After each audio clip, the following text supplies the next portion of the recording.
चलिए आज बात करते हैं बीएफ स्किनर के बारे में। ये 20वीं सदी के उन मनोवैज्ञानिकों में से एक थे जिन्होंने सोच का पूरा तरीका ही बदल दिया। उनके विचार सच कहूं तो काफी क्रांतिकारी थे। शुरुआत एक बहुत बड़े और गहरे सवाल से करते हैं, एक ऐसा सवाल जो स्किनर के काम की जड़ में था। क्या हम जो भी करते हैं उस पर हमारा सच में कोई कंट्रोल है? मतलब क्या हमारी मर्जी की कोई अहमियत है भी? और इस सवाल का जवाब ढूंढने के लिए हमें पहले उस इंसान को समझना होगा जिनकी हम बात कर रहे हैं। BF Skinner.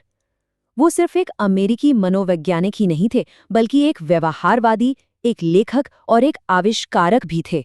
तो स्किनर का जन्म 1904 में पेंसिल्वेनिया में हुआ था। उन्होंने हार्वर्ड यूनिवर्सिटी से 1931 में पीएचडी की और फिर 1948 में वही प्रोफेसर बनकर लौटे। 1990 में उनका निधन हुआ। उनका पूरा करियर मनोविज्ञान के एक ऐसे दौर में गुजरा जब बहुत बड़े बड़े बदलाव हो रहे थे, और उनका जो सबसे असरदार काम है वो ज्यादातर हार्वर्ड में उनके समय के बाद ही सामने आया। तो ठीक है, अब आते हैं उनके सबसे अहम सिद्धांत पर। एक ऐसा सिद्धांत जिसने इंसान के दिमाग को लेकर जो भी पुरानी धारणाएं थीं उन सबको एक तरह से चुनौती दे दी। स्किनर का मानना था, और ये बात बहुत दिलचस्प है, कि स्वतंत्र इच्छा जैसी कोई चीज असल में एक भ्रम है।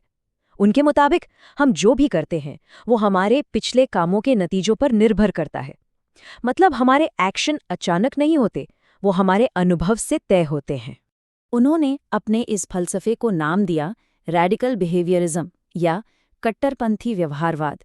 इसका सीधा सा मतलब ये था कि हमारा हर काम, यहाँ तक कि हमारे मन में आने वाले विचार और भावनाएं भी, दरअसल हमारे आसपास के माहौल की देन हैं।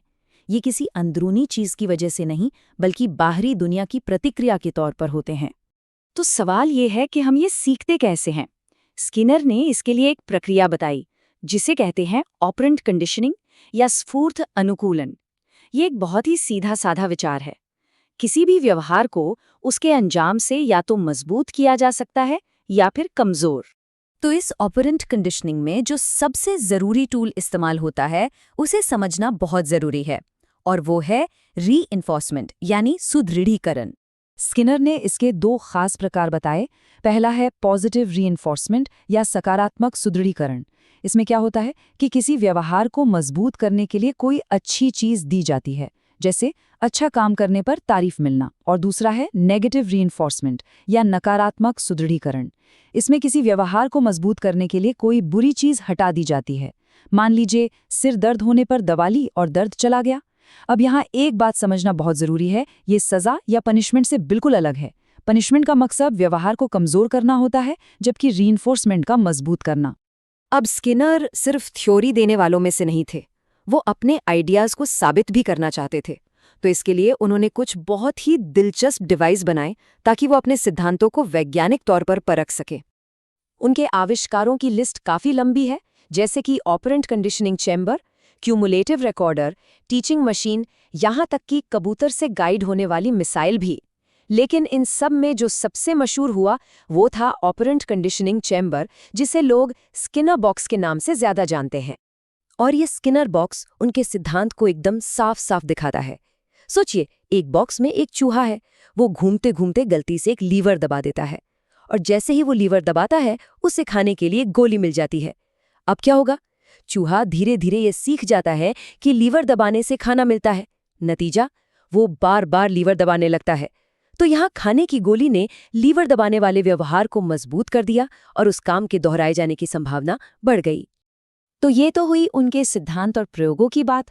अब आगे बढ़ते हैं और देखते हैं कि स्किनर की विरासत क्या रही और उनके इन विचारों ने दुनिया पर कितना गहरा असर डाला। स्किनर ने अपने विचारों को सिर्फ लैब तक ही सीमित नहीं रखा, वो एक शानदार लेखक भी थे। उन्होंने कुल 21 किताबें लिखीं ताकि उनका रिसर्च और उनका दर्शन ज़्यादा से ज़्यादा लोगों तक पहुंचे।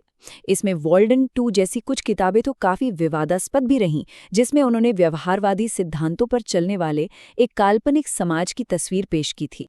और सिर्फ 21 किताबें ही नहीं, उन्होंने 180 आर्टिकल्स भी छापे। इसी वजह से वो मनोविज्ञान की दुनिया में सबसे ज्यादा कोट किए जाने वाले साइकोलॉजिस्ट्स में से एक माने जाते हैं। अपने व्यवहारवाद पर किए गए काम की वजह से उनका नाम वॉटसन और पावलोव जैसे बड़े नामों के साथ लिया जाता है। उन्होंने आधुनिक मनोविज्ञान की नींव रखने में एक बहुत बड़ा रोल निभाया।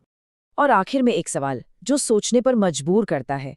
अगर स्किनर की बातें सही थी तो जरा सोचिए कि हमारी रोज की कितनी आदतें बस उन छोटे मोटे इनामों का नतीजा हैं जिन पर हमारा ध्यान भी नहीं जाता।